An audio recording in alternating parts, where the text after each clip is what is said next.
आता आपल्या आवडत्या मालिकेचे संपूर्ण भाग मालिका प्रसारित झाल्यानंतर लगेचच पाहू शकता पूर्णपणे मोफत फक्त सन नेक्स्ट वर.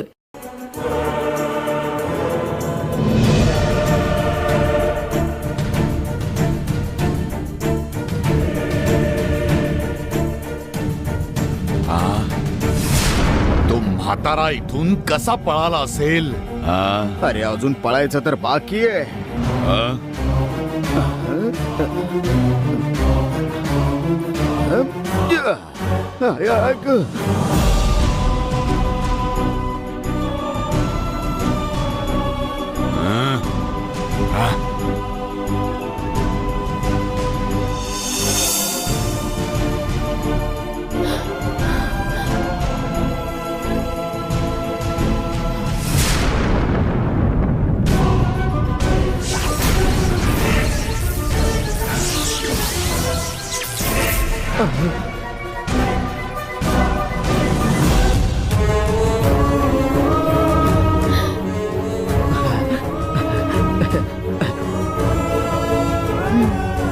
जा जा. मी घरी जातो ग. सांभाळून राहा आणि काळजी घे.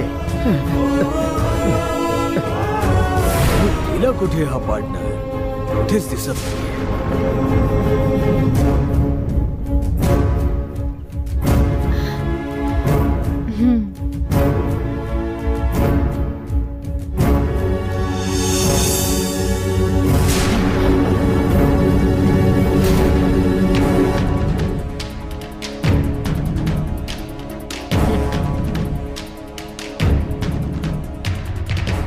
भैरवी, आता तुला बरं वाटतंय ना?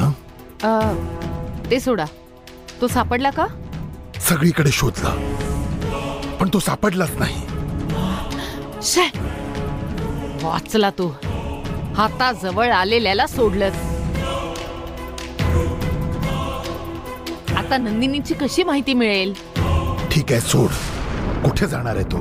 पुन्हा येईलच ना तो. तेव्हा पकडू ना त्याला.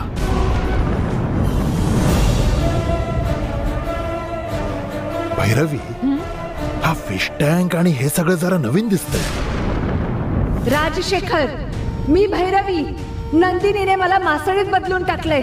तुमच्याकडे मी गंगाचं रूप घेऊन येताना नंदिनीने मला मंत्रबंधनात बांधलं. नंदिनीच आता गंगा बनून आलीये. नंदिनीला गंगाचंच रूप मिळालंय. तुमच्या समोर उभी असलेली नंदिनी आहे. तू किती म्हशीसारखी ओरडलीस तरी त्यांना तुझा आवाज ऐकू येणार नाही.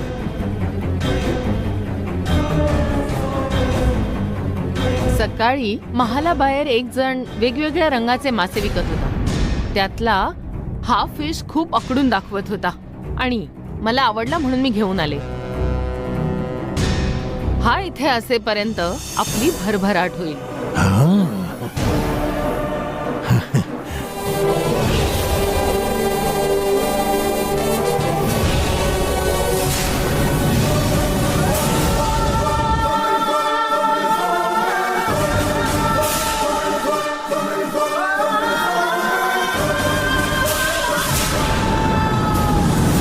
बरं, आता जाऊ शकतो. बाय गंगा. बाबा येते. बाय.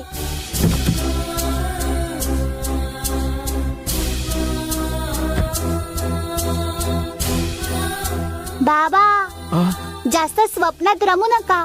जाऊन जेवून घ्या. जा. गंगा, जा बाबांना जेवायला घेऊन जा. चला ड्रायव्हर, निघूया. Bye bye.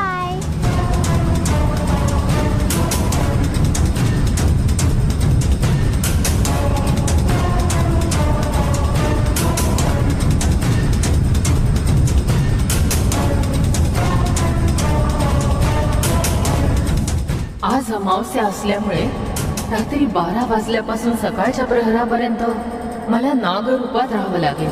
मी कोणाच्याही नजरेला सापडली नाही पाहिजे. काय करायचं?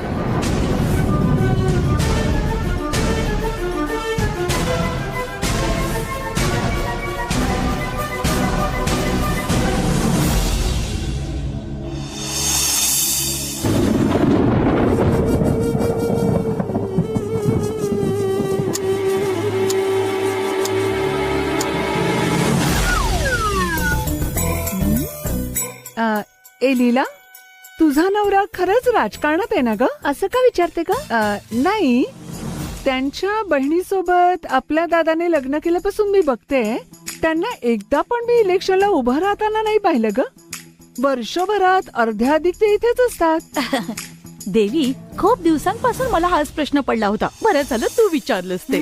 कोणी सांगितलं ते इलेक्शनला उभे नव्हते म्हणून? त्यांचं नावच पोटनिवडणूक धर्मराज आहे. हा? ते सगळ्या निवडणुकींना उभे राहतात. त्यांना मिळणाऱ्या मतांमध्ये आमच्या कुटुंबातलं एक वोट कमी मिळतं. नंतर कळलं ते वोट त्यांचंच होतं. ओ अच्छा, हुशार. आणि ते प्रत्येक इलेक्शनला वेगवेगळ्या पक्षात असतात. म्हणून मग कधी गडबडीत ते आपली निशाणी विसरून आधी असलेल्या निशाणीवरच शिक्का मारून येतात. बस झालं ग तुझं नवरा पुराण. उगाच तुला विचारलं. चल सोड आता. एवढंच नाही, माझ्या नवऱ्याबद्दल बरंच काही सांगण्यासारखं. एक महत्वाची गोष्ट सांगते, ऐक ना. एकदा ना. अरे देवा, हिचं नवरा पुराण आता काही संपणार नाही असं वाटतंय. आता काय करायचं?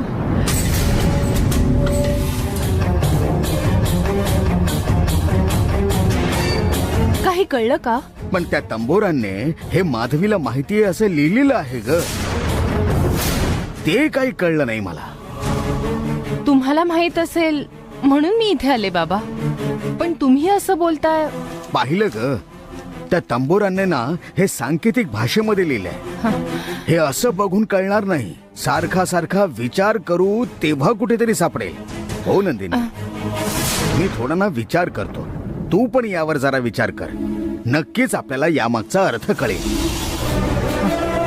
नराधमांचा बळी घ्यायचं हे ध्येय आहे, आणि कालचक्र वनदेवीकडे कसं सुपूर्द करायचं हे कर्तव्य मनात असताना मी यावर कसा विचार करू? माझ्या डोळ्यासमोर राजशेखर आणि विच्छूला फिरताना पाहून त्यांचा गळा दाबून तडफडून मारायची इच्छा होत असते. तुम्ही सांगितलेल्या शब्दांमुळे मी काही न करता माझा स्वतःवर संयम ठेवलाय. त्या नराधमांचा चेहरा दिसला की मी अजिबात शांत राहू शकत नाही. त्यांना शिक्षा दिल्यावरच माझ्या मनाला शांती मिळेल. तुला त्यांना फक्त शिक्षा देऊन संपवायचंय का? तुला काय कालचक्र मिळवायचं नाहीये का?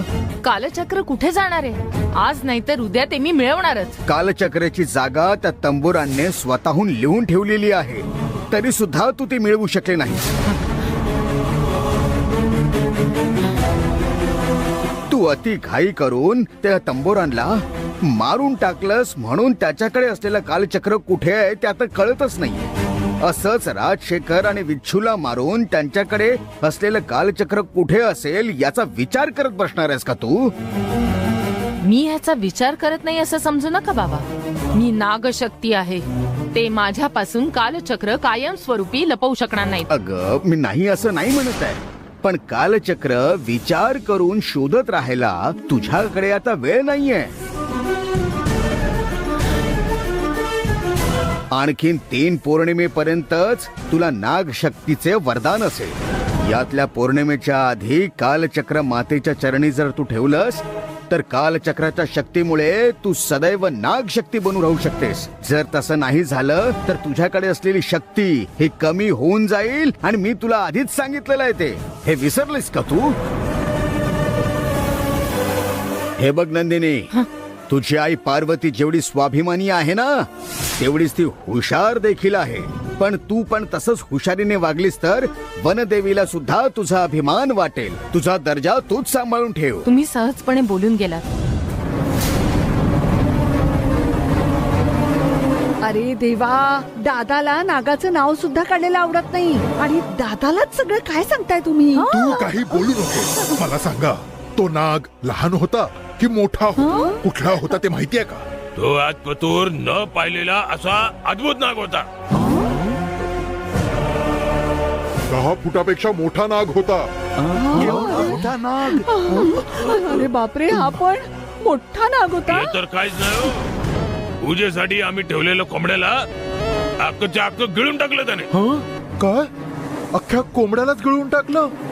एक फुल तंदुरी खातो म्हणजे केवढा खतरनाक नाग असेल. काही करून तुम्ही त्या नागाला घेऊन जा. जर का वारुळ तोडलं तर नागाला पकडू शकतो.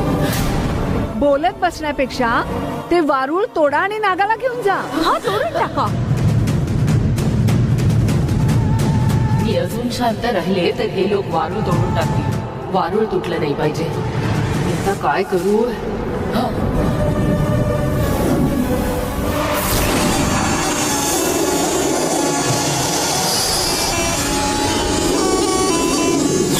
शेवटपर्यंत चिरंजीवीच राहणार. आपण बंधनात जसं ठेवलंय तसंच दिसणार. गैरसमज करून स्वतःला फसवून घेऊ नको. तुझं नशीब, तुझी मदत करणाऱ्या माझं नशीब, दोघांचं नशीब तिच्या हातात आहे. अहो बघता काय, तोडा ना वारुळ. थांबा थांबा, तोडू नका.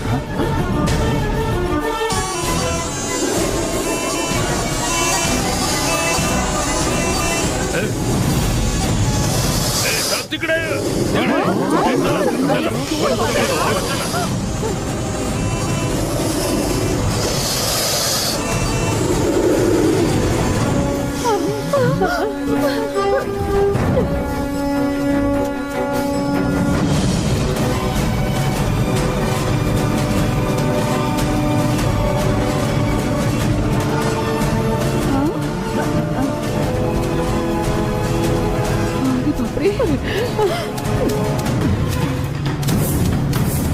अरे तुझी फसफस बंद कर.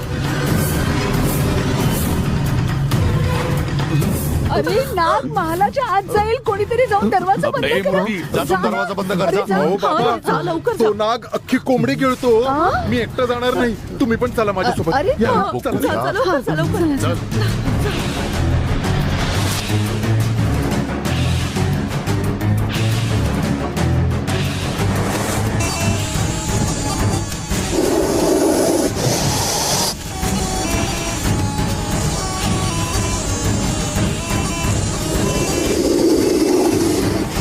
बाबा बाबा सांभाळू ना.